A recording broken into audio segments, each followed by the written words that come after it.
मोको कहाँ तू ढूंढे बंदे, मैं तो तेरे पास में। हो मैं तो तेरे पास में। मोको कहाँ तू ढूंढे बंदे, मैं तो तेरे पास में। हो मैं तो तेरे पास में। ना तीरथ में ना मूरत में, ना एकांत निवास में, ना मंदिर में ना मस्जिद में, ना काशी कैलाश में। हो मैं तो तेरे पास में। मोको कहाँ तू ढूंढे बंदे, मैं तो तेरे पास में। हो मैं तो तेरे पास में। ना मैं जप में ना मैं तप में, ना मैं बरत उपास में, ना मैं जप में ना मैं तप में, ना मैं बरत उपास में, ना मैं क्रिया कर्म में रहता, नहीं योग संन्यास में। हो मैं तो तेरे पास में। मोको कहाँ तू ढूंढे बंदे, मैं तो तेरे पास में। हो मैं तो तेरे पास में। नहीं प्राण में नहीं पिंड में, ना ब्रह्मांड आकाश में। नहीं प्राण में नहीं पिंड में, ना ब्रह्मांड आकाश में, ना मैं भ्रुकुटी भंवर गुफा में, ना मैं भ्रुकुटी भंवर गुफा में, सब श्वासन की श्वास में। हो मैं तो तेरे पास में। मोको कहाँ तू ढूंढे बंदे, मैं तो तेरे पास में।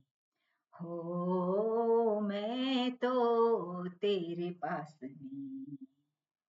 खोजी होय तुरत मिल जाऊं, एक पल की तलाश में।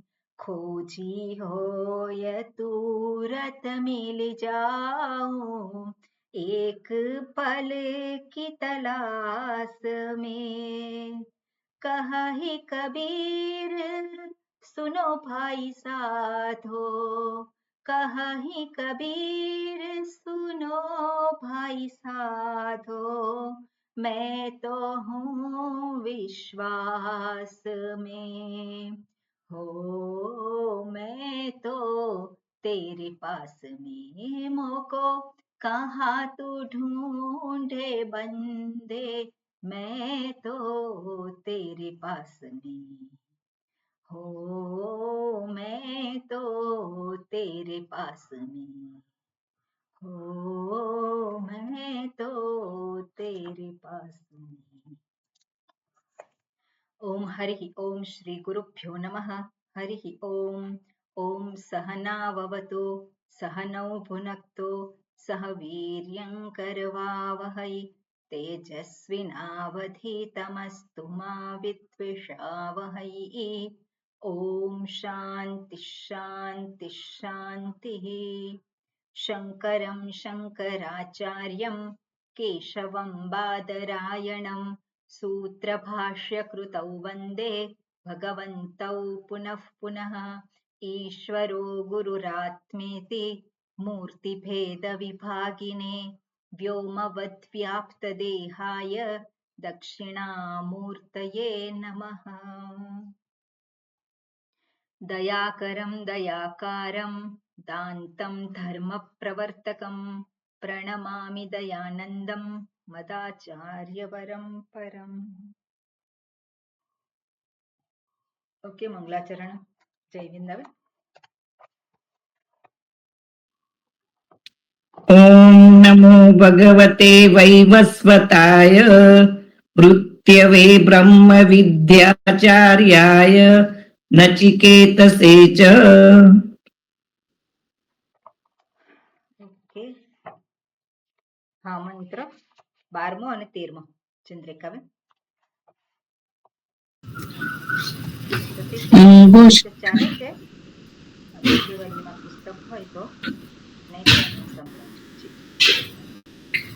अंगुष्ठमात्रः पुरुषः मध्ये आत्मनि तिष्ठति ईशानो भूतभव्यस्य न ततो विजुगुप्सते एतद्वै तत्। अंगुष्ठमात्रः पुरुषः ज्योतिरिवा धूमकः ईशानो भूतभव्यस्य स एवाद्य सौष्वः एतद्वै तत्। આપણે ગઈકાલે જોઈ રહ્યા હતા, અહીંયા જે દર્શાવ્યું છે અંગુષ્ઠ માત્ર પુરુષ, પુરુષ એટલે કે પરમાત્મા અથવા તો આત્મા, એ કેટલા છે? અંગુષ્ઠ માત્ર, અંગૂઠા જેટલા છે.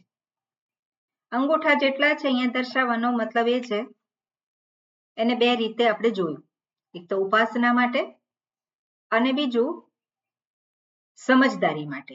કઈ સમજદારી એનાથી પ્રાપ્ત કરવાની છે કે આત્મા અથવા તો પરમાત્મા એ એનું ઉપલબ્ધિ સ્થાન ક્યાં છે.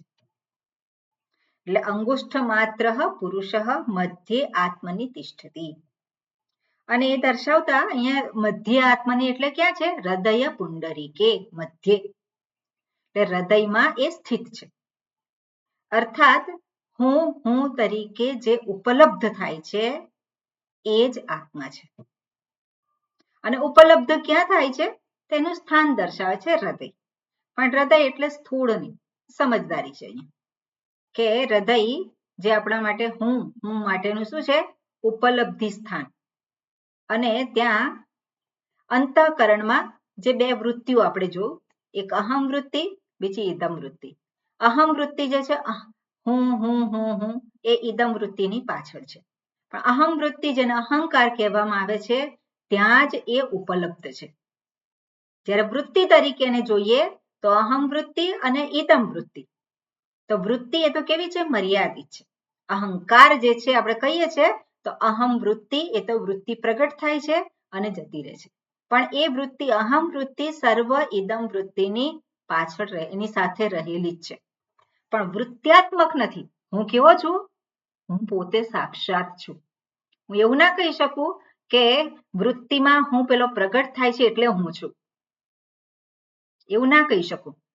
કારણ કે મનનો લય થાય ત્યારે ત્યાં વૃત્તિ નથી, પણ હું તો છું જ. એટલે ઉપલબ્ધિ સ્થાન અહીંયા દર્શાવેલું છે. અને એ જ જે પરમાત્મા અથવા તો આત્મા એ કોણ છે? ઈશાન ભૂત ભવ્યસ્ય, એ ભૂત અને ભવિષ્યનો એ ઈશ્વર. ઈશ્વર એટલે કે જે શાસન કરનાર, અર્થાત જે કાળની ઉપર શાસન કરે છે. જે કાળની ઉપર શાસન કરે છે એ કાળની મર્યાદામાં હોય, કાળની ઉપર શાસન કરે છે અને કાળની મર્યાદા હોય નહીં. એટલે એ કેવો છે? ભૂત અને ભવિષ્યથી પર. તો ભૂત અને ભવિષ્યથી પર અર્થાત ત્રણેય કાળમાં જે છે જ, જે હંમેશા છે જ. અને એ પ્રમાણે દર્શાવ્યું. આગળનો જે મંત્ર છે એમાં પણ શું કહ્યું? અંગુષ્ઠ માત્ર પુરુષ. આમાં કહ્યું છે જ્યોતિ ઇવ અધૂમકમ, અધૂમક. તો જ્યોતિ ઇવ એટલે ચૈતન્ય પ્રકાશ છે, જ્ઞાન સ્વરૂપ છે. ચૈતન્ય પ્રકાશ એટલે જ્ઞાન સ્વરૂપ, જેનું સ્વરૂપ જ્ઞાન છે. અને જ્ઞાન સ્વરૂપ છે તો એમાં એના સિવાય બીજું કાંઈ છે નહીં.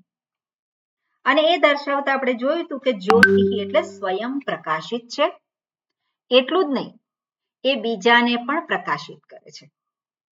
પોતે પ્રકાશિત છે અર્થાત પોતાની હાજરી માટે બીજા કોઈની આવશ્યકતા નથી. જેવી રીતે સૂર્યની હાજરી માટે દીવાની આવશ્યકતા છે ખરી? કે આપણે લાઇટની આવશ્યકતા હોય? ના હોય. એટલે સૂર્ય કેવો કહેવાય? સ્વયં પ્રકાશિત.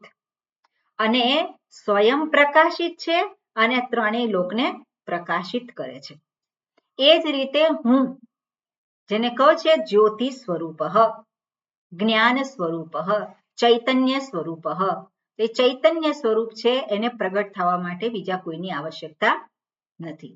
અને એ સર્વને પ્રકાશિત કરે છે. અને કેવો પ્રકાશ કરનાર છે? અધૂમક. અધૂમક એટલે પ્રકાશ માત્ર, ચૈતન્ય માત્ર, જ્ઞાન માત્ર, એમાં બીજું કાંઈ ભળેલું નથી. હવે પ્રકાશ માત્ર એવું કે ત્યારે પ્રકાશ સિવાય બીજું શું હોય? અંધકાર હોય. અંધકાર, તો અંધકાર એમાં લેશ માત્ર નથી. ચેતનતા આપણે કહીએ જ્યોતિ, જ્યોતિ જે શબ્દ છે એને આધારે ચૈતન્યને લઈએ તો ચૈતન્ય માત્ર છે, એમાં જડતા નથી. એટલે જ્ઞાન આપણે લઈએ, જ્ઞાન શબ્દ, તેમાં અજ્ઞાન જરાય પણ નથી. એટલે જ્યોતિ શબ્દના આ ત્રણ અર્થ આપણે કરી શકીએ. પણ મુખ્ય અર્થ શું છે? જેની હાજરી પોતાને, જેની હાજરી પ્રગટ થવા માટે બીજાની આવશ્યકતા નથી અને જેની હાજરીમાં બીજું પ્રગટ થાય છે. હવે જે બીજું પ્રગટ થાય છે એનું સ્વરૂપ શું છે? ચૈતન્ય સ્વરૂપ છે. જેની હાજરીમાં બીજું બધું જ પ્રગટ થાય છે, એ જે બીજું બધું છે એ કેવું છે? એ સ્વપ્રકાશિત છે? એ સ્વપ્રકાશિત નથી. એ કેવું છે? પરપ્રકાશિત છે. જેવી રીતે સૂર્યને સ્વપ્રકાશિત કહીએ, પણ ચંદ્ર કેવો છે? પરપ્રકાશિત છે. તો એને ચંદ્રને પ્રકાશ સ્વરૂપ કહી શકીએ ખરા? એની પાસેથી એને શું કર, ઉછીનો પ્રકાશ લીધેલો છે. એ જ રીતે આપણે જોઈએ કે પોતે કેવું છે? સ્વરૂપથી તો અપ્રકાશ છે, પણ સૂર્યના પ્રકાશથી પ્રકાશિત થાય છે. એ જ રીતે આપણે જોઈએ કે સ્થૂળ શરીર ચેતનવાન દેખાય છે, પણ એ ચેતનવાન દેખાય છે કેમ? ચૈતન્ય સ્વરૂપની ચેતનતા જે છે એમાં પ્રગટ થાય છે. એ પોતે કેવું છે? એ જળ છે. એ ચેતન નથી. કેવું છે? જળ છે.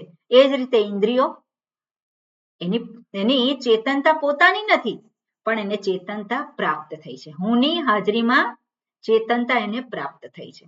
એ જ રીતે મન છે, તો મનની વૃત્તિઓ પ્રગટ થાય છે, પણ મનની વૃત્તિઓની અંદર પ્રગટ જે પ્રકાશિત થવાનું સામર્થ્ય છે શેમાંથી આવ્યું છે? બીજામાંથી આવ્યું. એટલે એ પોતે પ્રકાશ સ્વરૂપ, ચૈતન્ય સ્વરૂપ એને કહી શકાય નહીં. અને એટલા માટે જે પ્રકાશ સ્વરૂપ, જે ચેતન સ્વરૂપ છે, જે જ્ઞાન સ્વરૂપ, એ જે કોણ છે? હું, આત્મા, અથવા તો જેને પરમાત્મા કહેવાય. એની અંદર લેશ માત્ર પણ અધૂમકમ, બીજું કાંઈ છે નહીં. અને એ વસ્તુ અહીંયા દર્શાવે છે. અને ફરી પાછું કહ્યું ઈશાનઃ ભૂત ભવ્યસ્ય, જે આગળ કહ્યું હતું એ જ. અને પછી કે છે સહ એવ અદ્ય, સહ એવ અદ્ય એટલે અહીં છે, આજે, અહીં, એવો અર્થ આપણે લઈ શકીએ. સહ ઉ શ્વઃ, અને એ જ શ્વઃ એટલે કાલે છે. અને એતત વૈતત, એ એકત્વ સિદ્ધ કરે છે. ઓકે, આપણે ભાષ્ય જોવાનું છે, વાંચેલું છે ગઈકાલે, અને આપણે એને જોઈએ. અંગુષ્ઠ માત્ર પુરુષ જ્યોતિ ઇવ અધૂમક. બરાબર, મંત્રમાં જે દર્શાવ્યું છે એ જ વસ્તુ અહીંયા છે. અંગુષ્ઠ માત્ર પુરુષ જ્યોતિ ઇવ અધૂમક.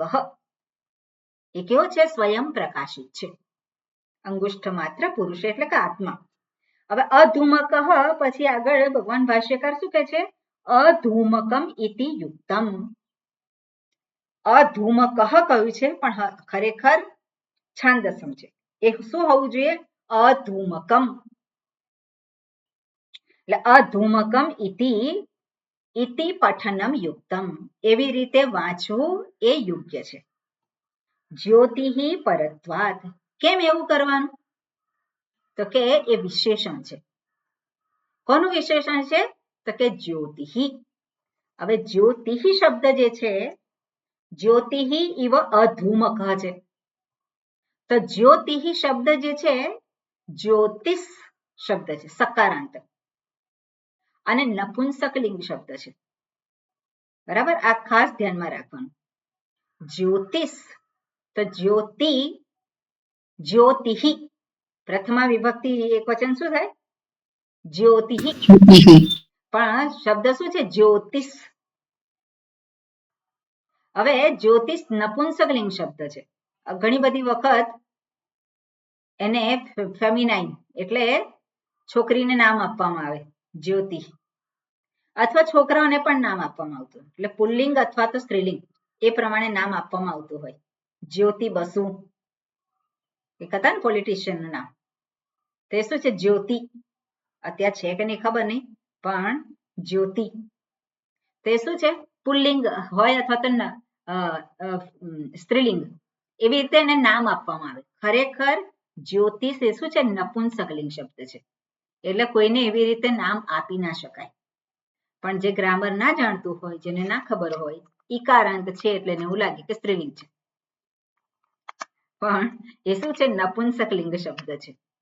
અને જ્યોતિષ અને એ કેવો છે? નપુંસકલિંગ છે, એટલા માટે અધૂમકમ એવું હોવું જોઈએ. અધૂમક એ ગ્રામરને આધારે યોગ્ય કહેવાય નહીં, એટલે એવું અહીંયા ભગવાન ભાષ્યકાર દર્શાવે છે અહીંયા ભાષ્યમાં. ઓકે, આગળ શું કહે છે? યહ તુ એવં લક્ષિતઃ યોગીભિઃ હૃદયે. યહ તુ, જે, અને તું, તું એટલે પક્ષાંતર, અને જેને, એવં લક્ષિતઃ, આ પ્રમાણે જેને લક્ષિત કરાયેલ છે, આ પ્રમાણે જેને દર્શાવેલ છે, તે કોને દર્શાવેલ છે? આત્મા, અથવા તો એ જ તત્વ, જેને એતદ્વૈ તત જે કહ્યું છે, એ અથવા તો આ, એ જેને દર્શાવેલ છે સ્વરૂપ. એટલે યહ તુ એવં લક્ષિતઃ, આ પ્રકારે જે છે, યોગીભિઃ હૃદયે. હવે જ્યારે યોગીભિઃ હૃદય યોગીના માટે કહેલું હોય, તો ત્યાં આપણે શિફ્ટ થવું પડે ઉપાસના. ત્યાં આપણે એને આધારે એનું અર્થઘટન કરવું પડે. યોગીભિઃ હૃદયે એટલે જે ઉપાસક છે અથવા તો ધ્યાન કરનારો છે, ક્યાં ધ્યાન કરે છે? હૃદયે. હૃદયમાં એ ધ્યાન કરે છે. એ કલ્પના કરે છે કે અંગુષ્ઠ માત્ર પુરુષ. અંગુષ્ઠ માત્ર પુરુષ એ પરમાત્મા. તો કયા પરમાત્મા? સગુણ રૂપે પ્રગટ થયેલ પરમાત્મા. સમષ્ટિ સૂક્ષ્મ શરીર અથવા તો ઈશ્વર કહીએ આપણે, પણ સગુણ રૂપે પ્રગટ થયેલ જે ઈશ્વર છે, એ જ ક્યાં છે? આ અંગુષ્ઠ માત્ર પુરુષ, આ હૃદયમાં એ ઉપલબ્ધ છે. અને આ રીતે જે સગુણનું ધ્યાન કરે છે, તો યોગીભિઃ એ રીતે આપણે લઈ શકીએ. અથવા તો જ્યારે કર્મીભિઃ અને યોગીભિઃ એવું જ્યારે દર્શાવે, તો કર્મીભિઃ એટલે ઉપાસક, અને યોગીભિઃ એટલે જે સત્યને જાણવા માટે પ્રવૃત્ત થયેલો છે, વેદાંતી આપણે કહીએ. એટલે આ રીતે રેફરન્સને આધારે આપણે એનો અર્થ આપણે જોવો પડે. એટલે યોગીભિઃ એટલે બંને હોઈ શકે, આપણે બંને અર્થ જોયેલા છે. એટલે યહ તુ એવં લક્ષિતઃ યોગીભિઃ હૃદયે, એટલે જે પોતાના જ હૃદયમાં જે આત્મ સ્વરૂપને, જે કેવું છે? સ્વયં પ્રકાશ સ્વરૂપ છે, એ આત્મ તત્વને જુએ છે. એ યોગીભિઃ હૃદયે કોને જુએ છે? તો કે ઈશાનઃ ભૂત ભવ્યસ્ય. એ કોણ છે? તો કે ભૂત અને ભવિષ્યનો ઈશ્વર. ભૂત અને ભવિષ્યનો ઈશ્વર છે એટલે શું છે? એ ક્યારે છે? હંમેશા છે જ. હવે જે હંમેશા હોય જ, એવું નથી કે આવે છે અને જાય છે. હંમેશા જે હાજર હોય એને ક્યારે જાણવાનું? આપણે કયા સમયે જાણવાનું? એને જાણવા માટેનું સ્થાન કયું, સમય કયો, એનો કોઈ ક્યાં એના માટે કોઈ સમય કે સ્થાન કે કોઈ છે નહીં. કઈ પરિસ્થિતિ? સર્વ પરિસ્થિતિ. એટલે એ છે ઈશાનઃ ભૂતભવ્યસ્ય, આજે હંમેશા છે જ, એને જાણવાનો છે. કઈ રીતે જાણવાનો છે? સહ એવ નિત્યઃ, એ જ કોણ છે? એ આત્મા, આત્મતત્વ જે જ્યોતિ સ્વરૂપ છે એ નિત્ય. અહમ ચૈતન્ય સ્વરૂપ. ક્યારે? નિત્ય. હું જાણું ત્યારે હું ચૈતન્ય સ્વરૂપ, ન જાણું ત્યારે ત્યારે પણ ચૈતન્ય સ્વરૂપ પણ ચૈતન્ય સ્વરૂપ છે. ચૈતન્ય સ્વરૂપમાં કોઈ ફેરફાર થતો નથી. હું જાણું કે ના જાણું, ના જાણું એ સમસ્યા કોની છે? ન જાણનારની. જે નથી જાણતો એની સમસ્યા છે. બાકી ચૈતન્ય સ્વરૂપ તો કેવું છે? જ્યોતિ સ્વરૂપ છે. અને કેવું જ્યોતિ સ્વરૂપ? નિત્ય. કૂટસ્થ. કૂટસ્થ એટલે એમાં કોઈ પ્રકારનો બદલાવ નથી. કૂટસ્થ શબ્દ શું છે? કૂટવત તિષ્ઠતિ. નિત્ય છે, નિત્યની સાથે કૂટસ્થ શબ્દ છે. ભગવદ્ ગીતામાં પણ આવી આ ચર્ચા આવે છે કે નિત્ય છે અને કૂટસ્થ છે. તો નિત્ય કયું? હંમેશા છે જ, પણ જે હંમેશા હોય એ બદલાતું હોય એવું પણ હોય. જેવી રીતે આપણે જોઈએ કે નદી, તો નદીનો પ્રવાહ જે છે તે કેવો છે? એ સતત બની રહે છે, પણ એક જ પાણી છે? એક પાણી નથી, ત્યાં શું સતત બદલાતું રહે છે પાણી. એટલે એને પ્રવાહ નિત્યત્વ કહેવાય. પ્રવાહ નિત્યત્વ એ જે છે નિત્ય છે, પણ કેવું છે? સતત પરિવર્તનશીલ છે. પણ અહીંયા એવું અપરિવર્તનશીલ, એને માટે નિત્ય જે છે એવું ને એવું જ બની રહે છે. એને માટે કૂટસ્થ શબ્દ. જેવી રીતે સૂર્યનો પ્રકાશ, તો સૂર્યના પ્રકાશમાં બદલાવ આવે છે? આપણે એક રીતે વિચાર કરીએ તો આપણને જે અનુભવાય છે એ પ્રકાશમાં, જે પ્રકાશ જે છે એમાં કઈ બદલાવ નથી આવતો. પ્રકાશનું કાર્ય તો શું છે? ઉજાડવાનું. એમાં આપણે કઈ બદલાવ નથી જોતા. પણ સૂર્યને આધારે જ્યારે જોવામાં આવે તો સૂર્યમાં સતત પરિવર્તન તો થઈ રહ્યું છે. બરાબર ને? સૂર્યમાં પરિવર્તન થાય છે કે નહીં સતત? કે નથી થતું? કે ત્યાં અણુ વિસ્ફોટ થયા જ કરે છે. કન્ટિન્યુઅસ ત્યાં અણુ વિસ્ફોટ થાય છે. અને એટલે એ જે છે શું છે? પરિણામી નિત્યત્વ કહેવાય. જ્યારે જેમાં કોઈ પરિણામ થતું નથી, જેમાં કોઈ બદલાવ આવતો નથી, એને કહેવાય નિત્ય કૂટસ્થ. અને એ વસ્તુ અહીંયા દર્શાવે છે. નિત્ય કૂટસ્થ. અદ્ય ઇદાનીમ. અદ્ય શબ્દ આપ્યો છે. સહ એવ અદ્ય. સહ એવ અદ્ય ને અદ્ય. અદ્ય શબ્દનો અર્થ થાય ઇદાનીમ. ઇદાનીમ એટલે શું છે? પ્રાણીષુ વર્તમાન. આત્મતત્વ દર્શાવે છે. ક્યાં છે? ઇદાનીમ, અત્યારે, આજે અથવા તો અત્યારે. અદ્ય શબ્દનો અર્થ કર્યો ઇદાનીમ, અને ઇદાનીમ એટલે હમણાં. હમણાં ક પ્રત્યે લાગેલો છે ઇદાનીમમાં?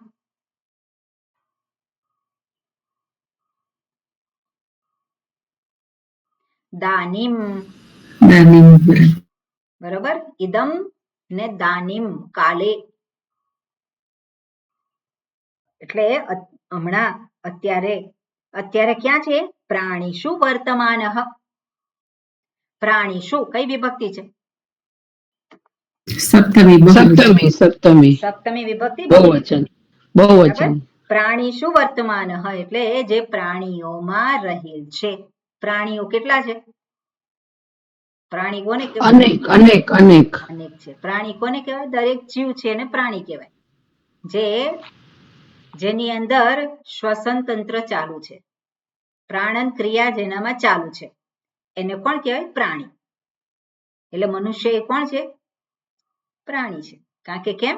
પ્રાણન ક્રિયા. જ્યાં સુધી પ્રાણન ક્રિયા ચાલુ રહે ત્યાં સુધી એને જીવંત કહેવાય.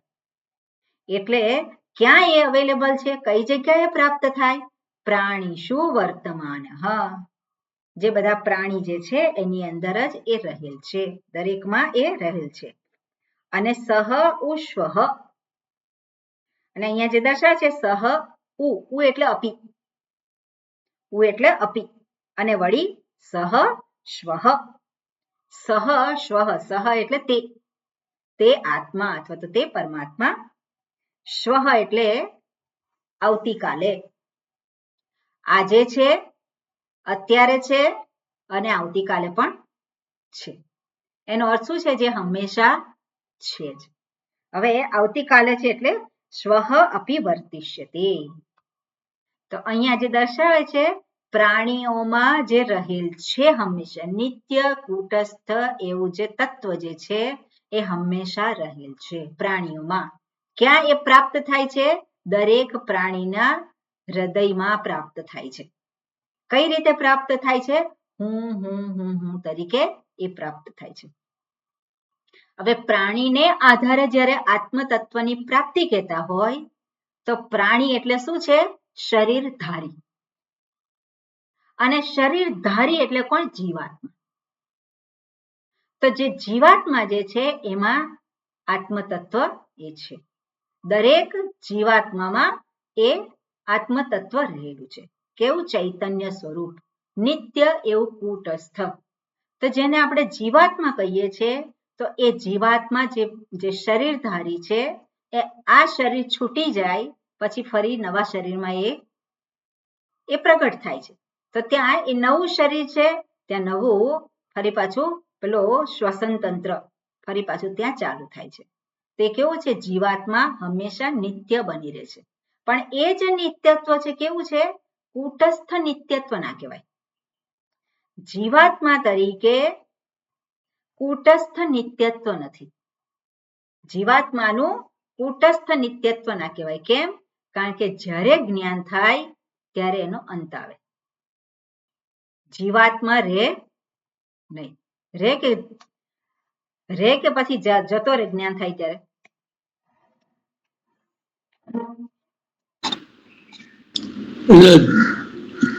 જીવાત્મા તો છે જ ને.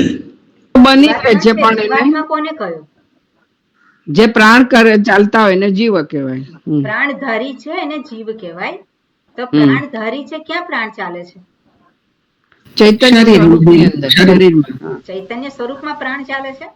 શરીર ઇન્દ્રિય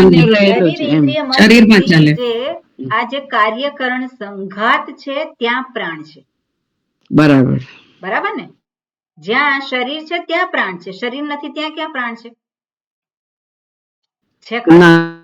બરાબર છે. કાર્યકરણ સંઘાતમાં. હા, બરાબર. એટલે કાર્યકરણ સંઘાત એટલે સ્થૂળ શરીર સૂક્ષ્મ શરીરનો સંયોગ થયો એને જ આપણે કહે છે પ્રાણ ધારણ થયા.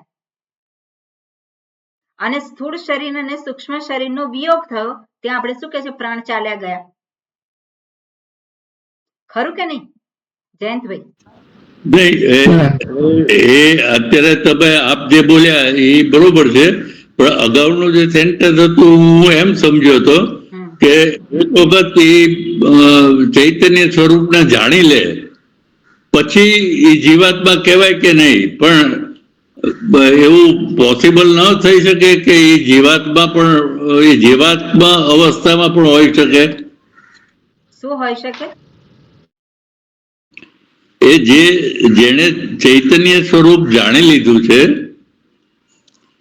એ જીવાત્મા, એ આપણે એવું માનીએ છીએ કે એ સ્થૂળ અને સૂક્ષ્મ જ્યારે એ પ્રાણ પૂરા થાય એટલે એ છોડી દે છે, પણ એને ચૈતન્ય સ્વરૂપની સાથે એ જે જીવ છે પર્ટિક્યુલર એને જીવાત્મા ન કહી શકાય. એટલે પર્ટિક્યુલર જે બરોબર, એટલે આપણે મૂળ જે વસ્તુ જે છે ને એના ઉપરથી વિચાર કરવાનો તો આપણને સ્પષ્ટતા પ્રાપ્ત થાય. જ્યારે શાસ્ત્ર કહેતા હોય કે આત્મા નિત્ય છે, કૂટસ્થ છે, તો નિત્ય જે હોય એનો અંત આવે ખરો? નિત્યનો અને એને અંત આવે તો નિત્ય કહેવાય? ના કહેવાય. તો એક વસ્તુ તો સ્વરૂપ છે કે આત્મા નિત્ય છે એટલે કે હું નિત્ય છું. હવે જીવાત્માની જ્યારે વાત કરે છે શાસ્ત્ર તો જીવ જે છે ધાતુ પોતે જ, જીવ પ્રાણ ધારણે. જીવ ધાતુ છે એનો અર્થ થાય પ્રાણ ધારણે. જે પ્રાણ ધારી છે એને કોણ કહેવામાં આવે? જીવ કહેવામાં આવે. તો પ્રાણ ક્યારે ધારણ કરે છે? પ્રાણ ક્યારે ધારણ કરે છે? આની અંદર આ પુસ્તક છે એમાં પ્રાણ છે? આપણે કહી શકીએ કે એમાં પ્રાણ છે? નથી. પણ પ્રાણ ધારણ કરેલા છે એની અભિવ્યક્તિ શું હોય? એની અભિવ્યક્તિ કેવી હોય?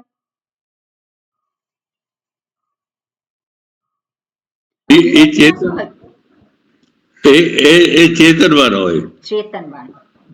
જ્યાં પણ પ્રાણ ધારણ કરેલા હોય એટલે એ ચેતનવાન હોય. એટલા માટે પ્રાણી શું કહ્યું છે? એ ચેતનવાન હોય. તો એટલે એ ચેતનવાન જીવ. એટલે શું કહેવાય? આપણે જીવ છે એ કેવો છે? ચેતનવાન છે. પણ એ જીવ જે ચેતનવાન આપણે જે કહીએ છીએ તો એ ચેતનવાન જીવ એ નિત્ય છે કે અનિત્ય છે? નિત્ય છે. નિત્ય છે. ઓકે. નિત્ય છે તો હંમેશા બની જ રહે? અનિત્ય છે. હા, ક્યારે અનિત્ય કેમ કહેવો પડે એને? કારણ કે એ નિત્ય નથી. એટલે કેમ? પણ એનું રીઝન તો હોવું જોઈએ ને આપણી પાસે. અનિત્ય કેમ છે? એનું કારણ કે જે પ્રાણ જે ચેતનવાન છે એ આત્મ સ્વરૂપે પ્રાપ્ત થાય છે અને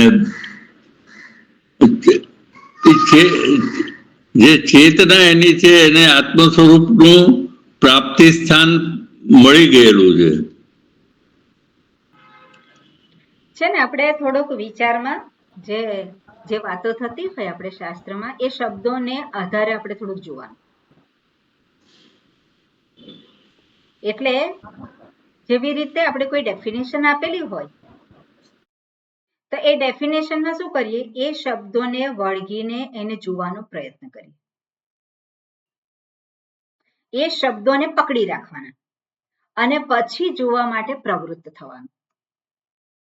અને તો પછી જે કહેવા માંગે છે, જે દ્રષ્ટિ છે એ સ્પષ્ટ થાય. એટલે શાસ્ત્રમાં જે કંઈ વાક્ય છે, વાક્ય અંતર્ગત શબ્દ. શબ્દ શાસ્ત્ર છે, બીજું કોઈ પ્રમાણ આમાં છે નહીં. શબ્દ જ પ્રમાણ છે. આત્મતત્વને જાણવા માટે પ્રમાણ શું છે? શબ્દ પ્રમાણ છે. શાસ્ત્રના વાક્યો પ્રમાણ છે. હવે જે વાક્યો પ્રમાણ છે તો વાક્યો શેના બનેલા છે? શબ્દોના. અને એટલા માટે જ ગ્રામર એ જે છે જાણ્યું હોય તો આપણા માટે સહાયક બની જાય.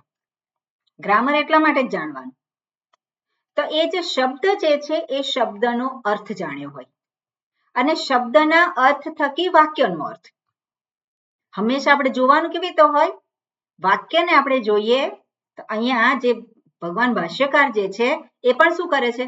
મંત્રના વાક્યોમાં જે શબ્દો છે એ શબ્દોનું નિરૂપણ કરે છે. ખરું કે નહીં?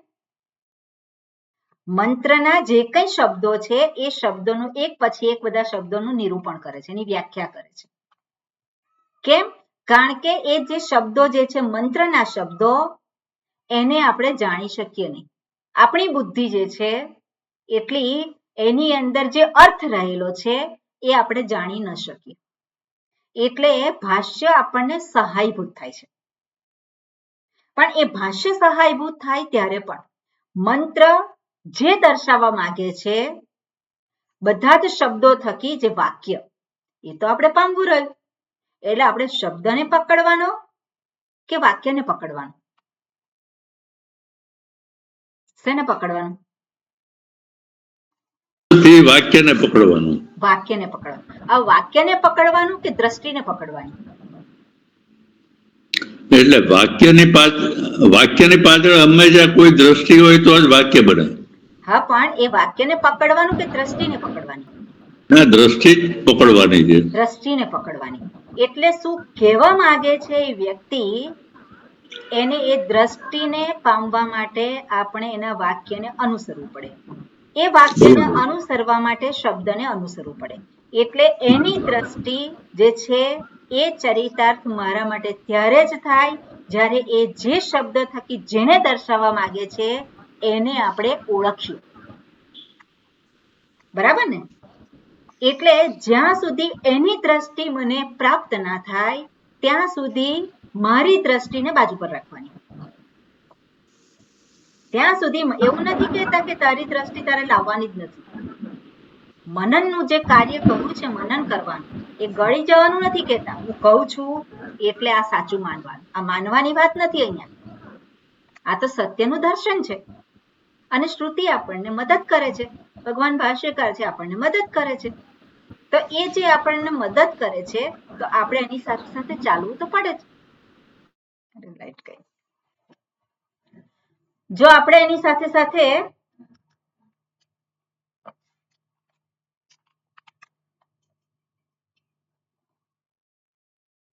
સારું છે.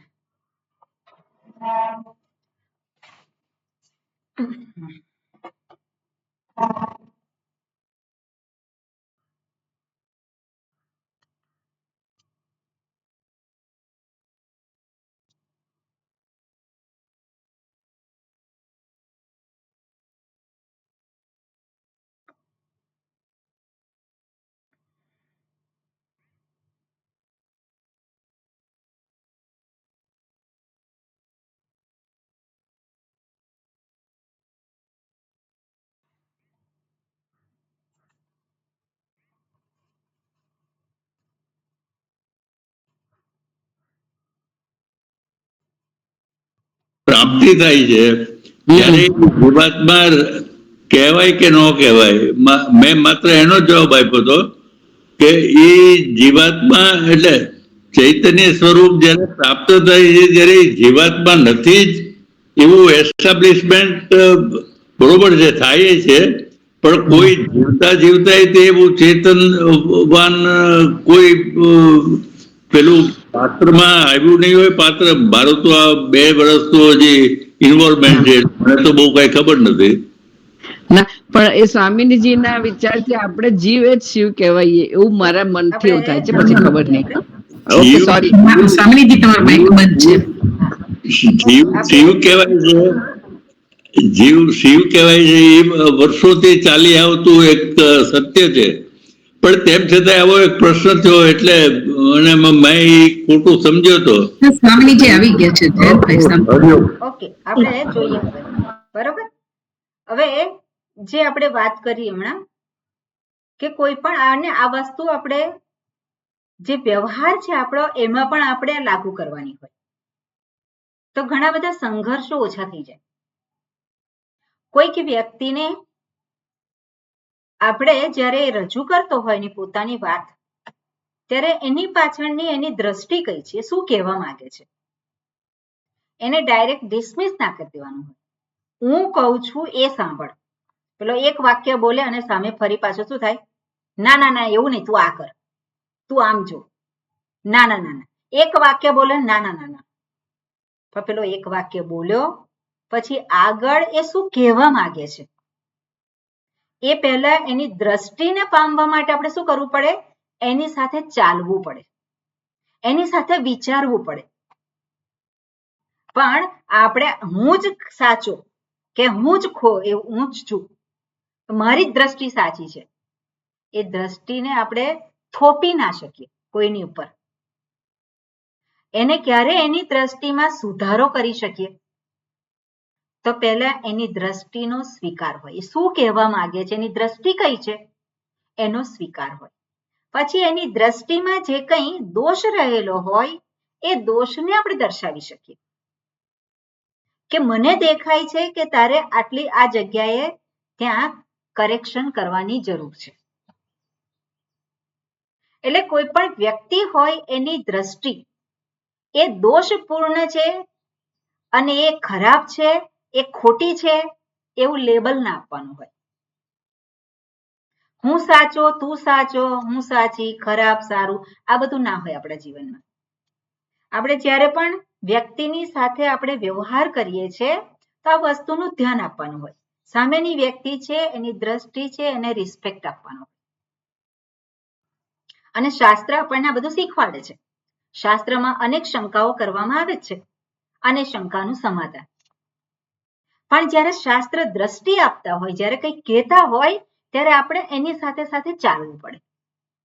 એટલે શબ્દોને આધારે વાક્યને, વાક્યનો અર્થ અને વાક્યના અર્થને આધારે દ્રષ્ટિ પામવાની છે. એટલે દ્રષ્ટિને લક્ષમાં રાખીને, કારણ કે દ્રષ્ટિ મને ખબર નથી, પણ એ દ્રષ્ટિને પામવા માટે મારે શું કરવાનું છે? વાક્યને સમજવાનું છે. વાક્યને સમજવા માટે મારે શું કરવાનું છે? શબ્દને સમજવાનું છે. મારી પાસે બીજો કોઈ વિકલ્પ છે જ નહીં. શાસ્ત્ર પ્રમાણ છે. શેને માટે? આત્મતત્વને માટે. શાસ્ત્ર કહે છે આત્મા નિત્ય છે. હું જોવા ગયો આત્મા નિત્ય છે. જ્યાં સુધી હું નિત્ય છું એ જે શાસ્ત્રની દ્રષ્ટિ છે એને હું પોતે ન જાણું, આત્મસાત ન કરું, ત્યાં સુધી મારે શ્રદ્ધા રાખવાની છે. શ્રદ્ધા કેમ રાખવાની છે? એની સાથે ચાલવાનું. શ્રદ્ધા એટલે શું છે? Pending inquiry. પૂજ્ય સ્વામીજી કહેતા હોય, શ્રદ્ધા એટલે પેન્ડિંગ ઇન્ક્વાયરી. એ વખતે શાસ્ત્ર જે દર્શાવે છે એની સાથે સાથે ચાલવાનું. અને પછી મારે વિચાર કરવાનો કે શાસ્ત્ર આ પ્રમાણે કહે છે, પણ હું આ પ્રમાણે માનું છું. હવે આપણે જે માનતા હોઈએ એની પાછળ પણ કંઈક લોજિક હોય કે નહીં? જે આપણે માનીએ છીએ, જે પણ વસ્તુને આપણે કહે છે જાણીએ છીએ, તો આપણે જે જાણીએ છીએ એની પાછળ કંઈક હોય કે નહીં? બેઝ. એની પાછળનો આપણા વિચારો હોય. હા જયંતભાઈ, આપણે જે જાણતા હોય એની પાછળ કોઈ આધાર હોય કે નહીં? જે જાણતા હોય, માનતા હોય, કે આધાર વગર જ આપણે કહેતા હોઈએ છીએ? ના ના ના, ચોક્કસ કંઈક આધાર હોવો જોઈએ. કોઈક ને કોઈક આધાર તો છે જ. હવે એ જે આધાર છે, કયા આધાર છે એ બધું આપણે વિચારવાનું. એ જે આધાર છે એ શું છે? આપણને જે જ્ઞાન પ્રાપ્ત થાય છે, અને એ જ્ઞાન પ્રાપ્ત થાય છે કઈ રીતે? આ ઇન્દ્રિયો થકી પ્રાપ્ત થાય છે. ખરું કે નહીં? એને માટેનું પ્રમાણ શું છે? ઇન્દ્રિયો છે, પ્રત્યક્ષ. અને એટલું જ નહીં, પરોક્ષ જ્ઞાન પણ થાય છે. જે ઇન્દ્રિયોથી નથી એને આપણે પરોક્ષ આપણે કહીએ, એટલે કે બુદ્ધિ થકી. બુદ્ધિ એટલે લોજિક, અનુમાન થકી. તો અનુમાન એ પણ પ્રમાણ તરીકે ગણવામાં આવ્યું છે. અનુમાન કરવું એ પણ પ્રમાણ છે. એટલે આપણી જે કંઈ દ્રષ્ટિ છે એની પાછળ કોઈક ને કોઈક આધાર તો છે જ. પણ એ જે આધાર છે એ આધાર કેવો છે? એ ઇન્દ્રિયો અને હું ઇન્દ્રિયોને આધારે જે કંઈ પ્રાપ્ત કરી શકું, અનુમાનને આધારે, બુદ્ધિને આધારે, એ આધાર છે. ખરું કે નહીં? હવે અહીંયા જ્યારે હું ના સત્યને ઓળખવા જાઉં છું ત્યારે ઇન્દ્રિયોનો વિષય નથી. ઇન્દ્રિયોનો વિષય નથી એટલે બુદ્ધિનો પણ વિષય નથી. એટલે આ જેને હું જાણવા માંગુ છું એ મારા માટે કેવું છે? પરોક્ષ છે. શાસ્ત્ર કહે છે હું નિત્ય છું, અને શાસ્ત્ર કહે છે હું નિત્ય છું એટલે હું એનો સ્વીકાર કરું છું. જ્યાં સુધી એ સત્યને હું ના ઓળખું, જ્યાં સુધી એ સત્ય મારું ના થાય, ત્યાં સુધી હું શું કરું? એને શ્રદ્ધાપૂર્વક એને સ્વીકારું. કઈ રીતે હું નિત્ય છું? તો શાસ્ત્ર આપણને, આપણી બુદ્ધિ જે છે એ સ્વીકાર ના કરતી હોય તો બુદ્ધિને સેટિસ્ફેક્શન આપે એવું ત્યાં એને તર્ક આપવામાં આવે, અને ત્યારે તર્કથી બુદ્ધિ શાંત થઈ જાય. તર્કથી બુદ્ધિ શાંત થઈ જાય. અને બાકી જે નિત્ય જે છે જ એને સિદ્ધ કરવાનું નથી, એ તો સિદ્ધ જ છે. બરોબર? એટલે શાસ્ત્ર જે છે આ યુક્તિ, એટલે આ પ્રમાણે આપણને સત્ય તરફ લઈ જાય છે. હવે આત્મા નિત્ય છે, અને આત્મા સિવાય બીજું શું નિત્ય છે? તત્વબોધમાં શું આવ્યું છે? આત્મા નિત્યઃ તદ વ્યતિરિક્તમ સર્વમ અનિત્યમ. આત્મા નિત્ય છે, એના સિવાયનું બીજું બધું જ અનિત્ય છે. આત્મા એટલે જીવાત્મા. બીજો પ્રશ્ન હવે, આત્મા એટલે જીવાત્મા આત્મા એટલે જીવાત્મા નહીં, બરોબર. એટલે આપણે જ્યારે હા ના થાય તેને જોવાનું કે મિથ્યા છે. જ્યાં હા પણ કહી શકીએ અને ના પણ કહી શકીએ એને કહેવાય મિથ્યા. અને મિથ્યા એટલે અજ્ઞાનમાંથી ઊભું થયેલું. હુંના સ્વરૂપનું ભાન ના હોય અને ત્યારે એમાંથી ઊભું થયેલું જે કંઈ છે એ બધાને મિથ્યા કહેવાય. અને મિથ્યા એટલે શું છે? જેને હા પણ ના કહેવાય, ના પણ ના કહેવાય. હું આ શરીરમાં છું કે નહીં? હું છું. આ શરીરમાં છું? આ શરીરમાં છું? ના. એટલે આ બધું છે જેને જીવાત્મા કહેવામાં આવે છે એ સત્ય છે. જીવાત્મા જેને કહેવામાં આવે છે એ સત્ય છે. જે જીવાત્મા જે છે એને સત્ય કહેવાય? ના કહેવાય. જીવાત્મા સત્ય છે? નથી. પણ જીવ એટલે કોણ છે? પ્રાણ ધારણી. જે પ્રાણને ધારણ કરે. ક્યાં પ્રાણ ધારણ કરે છે? આ શરીરમાં. જ્યાં જ્યાં શરીર હોય, જ્યાં જ્યાં સ્થૂળ શરીર છે ત્યાં જ ચેતનતાની અભિવ્યક્તિ છે. તો ચેતનતાની અભિવ્યક્તિ જે ચેતનતા કહીએ છીએ એ સ્થૂળ છે? ચેતનતા સ્થૂળ હોઈ શકે ખરી? ના ના ના. એટલે એ ચેતનતા એ સૂક્ષ્મ શરીર અંતર્ગત હોવી જોઈએ. કંઈક એવું સૂક્ષ્મ જે છે જે સ્થૂળમાં છે આપણે એટલું તો સ્વીકાર કરીએ ને. એને સૂક્ષ્મ શરીર એવું નામ ના આપીએ, શાસ્ત્ર એને આપે છે એટલે આપણે સ્વીકારીએ છીએ. એ પ્રક્રિયા છે. પણ આ સ્થૂળ શરીરમાં એવું કંઈક છે ચેતન તત્વ કે જેને કારણે આ સ્થૂળ શરીર કેવું દેખાય છે? ચેતન દેખાય છે. અને એ ચેતન તત્વ જતું રહે તો આ સ્થૂળ શરીર કેવું છે? જડ થઈ જાય. જડ. તો જડ અને ચેતન જે આ સ્થૂળ શરીરમાં જે ચેતન અભિવ્યક્ત થાય છે એને આધારે એને જીવાત્મા કહ્યું. અને એ જીવાત્મા જે છે એ કેવો છે? એ જીવાત્મા એ શરીર બદલનારો છે. એ ફરી પાછું આપણે શાસ્ત્ર કહે છે એટલા માટે આપણે સ્વીકાર કરવાનું છે. શાસ્ત્ર ઘણી બધી વાતો શું છે? શાસ્ત્ર કહે છે એટલા માટે આપણે સ્વીકાર કરીએ છીએ. જીવાત્મા શરીર બદલે છે. ભગવાને પણ કહ્યું છે દેહિનઃ. દેહિનઃ શું છે? દેહ ત્યાં શું કહ્યું છે કે દેહિનોસ્મિન યથા દેહે શ્લોક જે છે એટલે કે જેમાં એ શું કરે છે? બધા અનેક શરીરોને પ્રાપ્ત કરે છે ને જીવાત્મા કહેવાય. જીવાત્મા એટલે શું છે? અનેક શરીરોને પ્રાપ્ત કરનાર. પણ એ હંમેશા એ નિત્ય છે? નિત્ય ના કહેવાય. જ્યારે સ્વરૂપનું જ્ઞાન થાય ત્યારે રહેતો નથી. જીવાત્માની ઉત્પત્તિ કેવી રીતે થાય છે એ જો વિચાર કરીએ તો આ વસ્તુ આપણને સ્પષ્ટ થઈ જાય. જીવાત્માની ઉત્પત્તિ કેવી રીતે થઈ છે? કાર્યકરણ સંઘાત. કેવી રીતે ઉત્પત્તિ થઈ છે? જીવાત્મા જેને જીવ પ્રાણ ધારણે કહ્યું છે. તો આ શરીર સ્થૂળ શરીર અને જે પ્રાણ જે છે એ બેનો સંયોગ થાય. પણ એ તો કેવું છે? એ હંમેશા શરીર બદલતો રહે છે. એને જ આપણે જીવાત્મા કહીએ. પણ જ્ઞાન ના થયું હોય ત્યાં સુધી તો જીવાત્મા એટલે નિત્ય કહેવાય. જ્ઞાન ન થાય ત્યાં સુધી કેવો છે? નિત્ય છે. પણ જ્ઞાન થયું ત્યારે એ નિત્ય રહેતો નથી. એટલે આપણને મનુષ્ય શરીર પ્રાપ્ત થયું અને પછી જ્ઞાન પ્રાપ્ત થયું નહીં. તો ફરી પાછું કેટલી યોનિઓમાં? 84 લાખ યોનિઓમાં ફરી પાછું શરીર પ્રાપ્ત થાય. પછી અંત આવી ગયો? અંત નથી આવતો. ફરી પાછું ગાડીમાં હોય ને મોટર પેલી કારમાં પેલું મીટર હોય કેટલા કિલોમીટર ચાલે છે.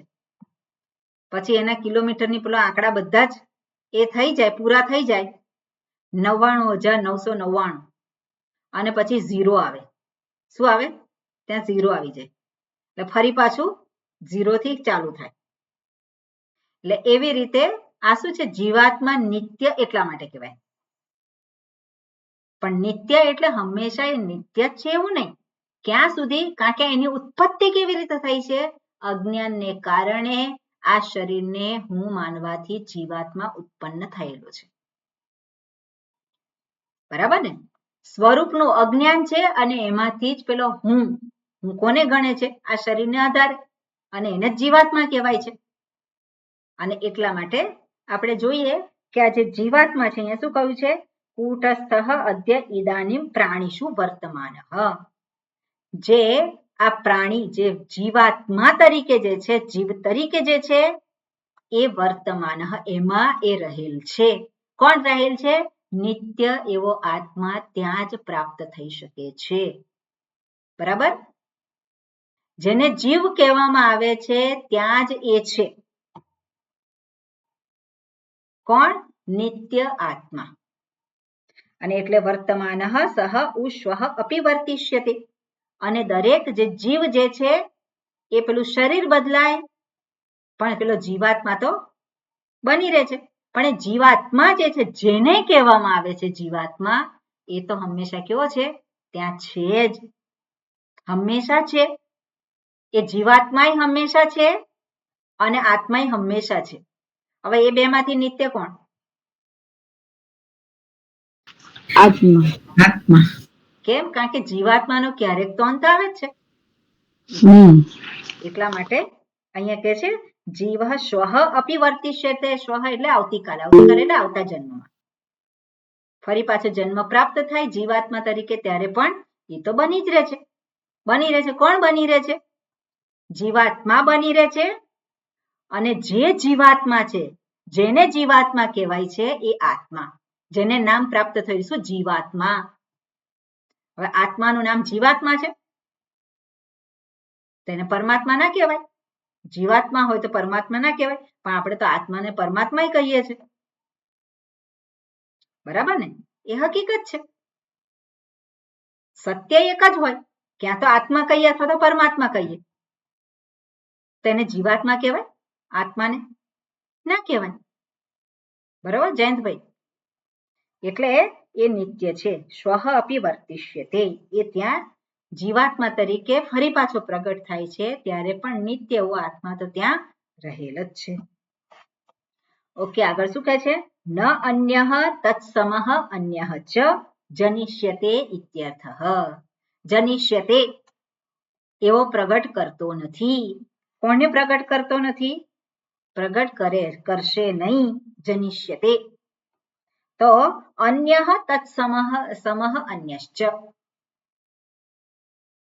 જે એક પોતાના જેવું બીજાને પ્રગટ કરી શકે નહીં. સૂર્ય એક અને સૂર્ય એના પ્રતિબિંબ બધા અનેક જગ્યાએ પડે તો એ ફરી આપણે સૂર્ય કહીએ ને, કે અનેક સૂર્ય થઈ ગયા? અનેક સૂર્ય નથી થઈ જતા. સૂર્ય તો કેટલો છે? એક જ છે, પણ પ્રતિબિંબ અનેક છે. એ જ રીતે આત્મા એક જ છે, પણ પ્રતિબિંબ જીવાત્મા કેટલા છે? અનેક છે. અનેક. એટલે એ જે એક જે છે એ એના જેવું બીજાને જનિષ્યતે. એવું થઈ શકે ખરું? એવું થઈ શકે. એટલે બીજું એના જેવું છે નહીં. એટલે અન્યઃ તત્સમઃ અન્યઃ ચ ન જનિષ્યતે ઇત્યર્થઃ. એના જેવું બીજું એ એમાંથી પ્રગટ કરી શકતું નથી. અનેન ન અયમ અસ્તિ ઇતિ. એટલે અનેન ન અયમ અસ્તિ ના દ્વારા ન અયમ અસ્તિ એટલે કે આ જીવાત્મા જે છે એને આત્મા કહી શકાય નહીં, એને નિત્ય કહી શકાય નહીં.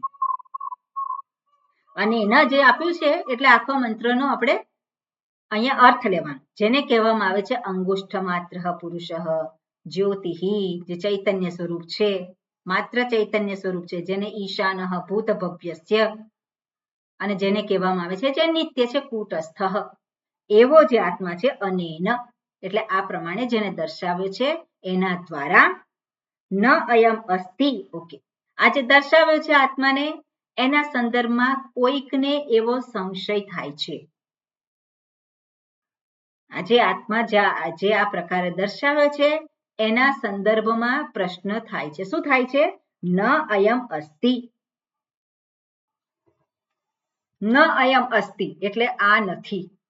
તો નચિકેતાએ પ્રશ્ન પૂછ્યો તો એમાં શું પૂછ્યું હતું? પ્રશ્ન યાદ છે? પહેલી વલ્લી જે છે એનો 20મો મંત્ર. જી અસ્તિત્ય કે નાયમ અસ્તિત્ય કે એટલે મંત્ર કયો છે? યમ પ્રેતે વિચિકિત્સા મનુષ્યે અસ્તિત્યે કે નાયમ અસ્તિત્ય કે એતદ વિદ્ય અનુષ્ઠસ્ત્વયાહં વરાણામ એષ વરસ્તૃતીયઃ. Very good. તો એ જે છે ત્યાં પ્રશ્ન પૂછ્યો તો ત્યારે જ એ પ્રશ્નમાં જ દર્શાવેલું. કોઈક એવું કહે છે કે મૃત્યુ પછી આત્મા છે, બીજો કહે છે કે મૃત્યુ પછી આત્મા નથી, આ શરીરના મૃત્યુ પછી. તો ન અયમ અસ્તિ જે કહ્યું છે કે મૃત્યુ પછી આત્મા રહેતો નથી, તો એનો આ જવાબ છે. શરીર પેલો જીવાત્મા એ તો બની રહે છે બીજા શરીરમાં, પણ બીજા શરીર રૂપે પણ કોણ પ્રકટ થાય છે? આ જ આત્મા. આ જ આત્મા બની રહે છે એટલે એ તો નિત્ય જ છે. એટલે એ ન હોય એવું તો ક્યારેય નથી. એટલે કે છે ન અયમ અસ્તિ ઇતિ ચ એકે ઇતિ અયમ પક્ષઃ ન્યાયતઃ અપ્રાપ્તઃ અપી. ન્યાયતઃ અપ્રાપ્તઃ. ન્યાય એટલે કે લોજિક. લોજિકને આધારે પણ આ પ્રાપ્ત થતું નથી. અને સ્વવચનેન શ્રુત્યા પ્રત્યુક્તઃ. અને શ્રુતિ પોતે જ પોતાના શબ્દો થકી આ વસ્તુને દર્શાવે છે. એટલે લોજિકથી પણ એને નિત્ય તરીકે સિદ્ધ કરે છે, એટલે કે હંમેશા છે જ. પેલો નાસ્તી એવું કહે છે કે મૃત્યુ પછી આત્મા નથી. કોણે જોયું છે મૃત્યુ પછી આત્મા છે કે નહીં? જોયો છે કોઈ આત્માને? કોણે જોયો છે? એટલે શું કે પેલો ના નથી જોયો. એટલે નથી જોયો એટલે નથી. નથી જોયો એટલે નથી એ કહે છે. ક્યાં છે આત્મા? જ્યાં સુધી આ શરીર છે ત્યાં સુધી હું છું, મજા કરો. પછી કોણે જોયો છે આત્માને? અને એવું માનનારો વર્ગ મોટો છે. અહીંયા જ સ્વર્ગ છે ને અહીંયા જ નર્ક છે, અહીંયા જ સુખ છે ને અહીંયા જ દુઃખ છે. એટલે શું છે? બસ અહીંયા જે છે મજા કરો. એવું જે માનનારો જે છે કે કોણે જોયો છે આત્મા નથી, એને માટે તર્કથી અને શ્રુતિ પોતે પોતાના વચનથી આત્મા નિત્ય છે એવું અહીંયા સિદ્ધ કરે છે. એટલે જે જીવાત્મા કહેવામાં આવે છે એ જીવાત્મા પણ કેવો છે? એ નિત્ય છે. પણ ક્યાં સુધી છે? જ્યાં સુધી સ્વરૂપનું ભાન નથી થયું ત્યાં સુધી જીવાત્મા બની રહે છે. પણ જ્યારે સ્વરૂપનું ભાન થાય ત્યારે કોણ છે? આત્મા નિત્ય. એટલે જીવાત્મા તરીકે જુએ તો પણ એ કેવો છે? જીવાત્મા નિત્ય છે. એક શરીર બદલે છે માત્ર. દેહી નિત્યમ. ભગવદ ગીતામાં ભગવાન કહે છે દેહી નિત્યમ અવધ્ય. એટલે જે નથી એવું કહેનારો છે એને આ પ્રમાણે ન્યાયને આધારે એટલે લોજિકને આધારે દર્શાવે છે. અને કેમ દર્શાવે છે? તો કે દ્રઢ થાય એટલા માટે. દાર્ઢ્યાય આ વસ્તુને દર્શાવે છે. અને સ્વવચનેન શ્રુત્યા પ્રતિઉક્તઃ. અને શ્રુત્યા પ્રતિઉક્તઃ એટલે એ દર્શાવ્યું છે. જે અહીંયા પણ શું કહ્યું? સહ ઉ શ્વઃ. જે દર્શાવ્યું કે ક્યારે છે? જ્યોતિઃ ઇવ અધૂમકઃ સહ એવ ઈશાનઃ ભૂતભવ્યસ્ય. એટલે શું છે? એ પહેલા પણ હતો, અત્યારે પણ છે અને ભવિષ્યમાં પણ હશે. એ શ્રુતિ પોતે કહે છે. અને એવી અનેક શ્રુતિ જે છે એ આત્માના નિત્યત્વને એ પ્રકાશિત કરે છે. એટલે શ્રુતિ પોતે પણ આ પ્રમાણે કહે છે. એટલું જ નહીં, બીજો જે પક્ષ જે છે એ પણ શું છે? તથા ક્ષણભંગવાદશ્ચ. ક્ષણભંગવાદશ્ચ એટલે આત્મા જે છે ક્ષણે ક્ષણે પ્રગટ થાય છે અને ક્ષણે ક્ષણે મૃત્યુ પામે છે. એક વાદ છે, ક્ષણિક વિજ્ઞાનવાદ જેને કહેવામાં આવે છે. બૌદ્ધ ધર્મ જે બૌદ્ધ જે છે, બૌદ્ધ દર્શન એમાં ક્ષણિક વિજ્ઞાનવાદ છે. અને એ શું કહે છે? આત્મા પ્રગટ થાય છે અને એનું મૃત્યુ થાય છે. અર્થાત જે ક્ષણે ક્ષણે પ્રગટ થતી વૃત્તિ છે એને એ પોતે કહે છે આત્મા. આત્મા પ્રગટ થયો અને એ મૃત્યુ પામ્યો, ફરી પાછો બીજે ક્ષણે પ્રગટ થયો અને મૃત્યુ પામ્યો. આ એવી એની પોતાનું દર્શન છે. હવે આત્મા જે છે પ્રગટ થાય અને મૃત્યુ થાય તો એ આત્મા કેવો હોય? નિત્ય હોઈ શકે ખરો? આત્મા કેવો? એનો જન્મ થાય છે અને મૃત્યુ થાય છે, તેને નિત્ય કહેવાય? એને નિત્ય ના કહેવાય. તો હવે આ જે હંમેશા પેલો જેનો જન્મ થાય અને મૃત્યુ થાય એવો જ જો હોય તો આનું જ્ઞાન કોને હોય? ત્યાં લોજિક, પછી લોજિક જે છે કે આવું જે તમે કહો છો કે આત્મા જન્મે છે મૃત્યુ છે, જન્મે છે મૃત્યુ, પેલી વૃત્તિ પ્રગટ થઈ, આત્મા જન્મ્યો, વૃત્તિ વિલીન થઈ, કારણ કે વૃત્તિ તો કેવી છે? અનિત્ય છે, સતત બદલાય છે. તો વૃત્તિની સાથે આત્માનો પણ જન્મ અને મૃત્યુ થતું હોય તો વૃત્તિ આપણે જોઈએ એક પછી એક વૃત્તિ બધી પ્રગટ થતી હોય, તે વૃત્તિઓનો જાણનાર કોઈ છે કે નહીં? તમે કેવી રીતે કહી શકો એ પ્રગટ થાય છે મૃત્યુ? એટલે ત્યાં લોજિક જે છે એ ત્યાં દર્શાવે આપણને. જે કહેનારો જે છે આત્મા જન્મે છે અને મૃત્યુ પામે છે એ તો છે કે નહીં? જ્યારે કોઈ કહે કે આત્મા પેલો વૃત્તિ જન્મ થયો, વૃત્તિની સાથે પ્રગટ થયો અને પછી એનો નાશ થયો, એવી રીતે જ્યારે દર્શાવે કોઈક વ્યક્તિ તો એ દર્શાવનાર જે છે એ જુએ છે કે નહીં વૃત્તિને?